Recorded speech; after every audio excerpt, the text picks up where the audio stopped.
Unfortunate incident report हुआ था। 1122 वालों को कॉल आई जैसे ये इंसिडेंट हुआ है कि एक खातून और उसकी गोद में एक 9 माह की बच्ची ये यहाँ पे एक अनकवर्ड मैनहोल में गिर गए हैं।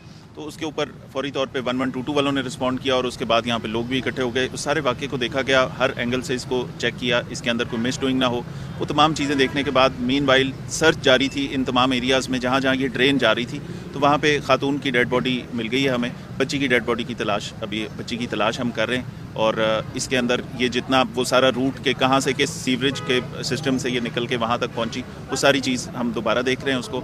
रेस्क्यू वाले, इसके अलावा जो LDA वाले और ये वासा के लोग जो ये सारा सीवरेज का सिस्टम देखते हैं, सब इस वक्त लगे हुए हैं, अपना पूरी मेहनत भी कर रहे हैं। लेकिन साथ साथ ये भी बताना ज़रूरी है कि इस पूरे प्रोजेक्ट के अंदर इस अफसोसनाक वाक़े में जिनका किरदार सामने आएगा उसके लिए एक हाई लेवल इंक्वायरी कमेटी बना दी गई है। वो इसकी इंक्वायरी भी करेंगे कि कहाँ पे गफलत हुई। मीनवाइल जो प्रोजेक्ट डायरेक्टर हैं LDA के और जो डिप्टी डायरेक्टर हैं इंजीनियरिंग के, उन दोनों को इस वक्त सस्पेंड कर दिया गया है। बाकी पुलिस अपनी हर एंगल से इसकी तफ्तीश भी करेगी। ये जो हाई लेवल इंक्वायरी कमेटी है ये अपनी फाइंडिंग सबमिट करेंगे। तो ये साबित हो गया फैसल भाई कि इसी सीवरेज लाइन के अंदर वो गिरे और वहीं से उसकी लाश जहाँ से आपने... बिल्कुल, ये सारी चीज़ कंफर्म हो गई। ये कंफर्म करने के बाद ये सारे फैक्ट्स लेके मैं आपके पास आया हूँ।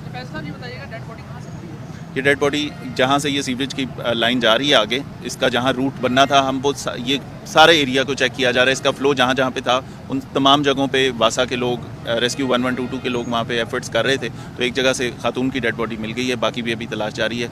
बच्ची के भी हम वो कोशिश कर रहे हैं कि जो उसका भी हम जी बिल्कुल शना जी वही मकतूला के खामद अभी भी पुलिस की हिरासत में है। क्या कोई मकतूला के खामद की जानिब से भी कोई मौके इख्तियार किया गया है? मकतूला के खामद हिरासत में नहीं है। उसे ये सारा इंसिडेंट कैसे हुआ, कहाँ रिक्शा खड़ा किया, किस तरह से वो गिरी, ये पूछने के लिए उससे हम बातचीत कर रहे थे। मैं खुद अभी उससे मिल के आ रहा हूँ उसे, और फैमिली को भी इस वक्त हमने बुला के, ये ज़ाहिर है अफसोसनाक वाक़या है।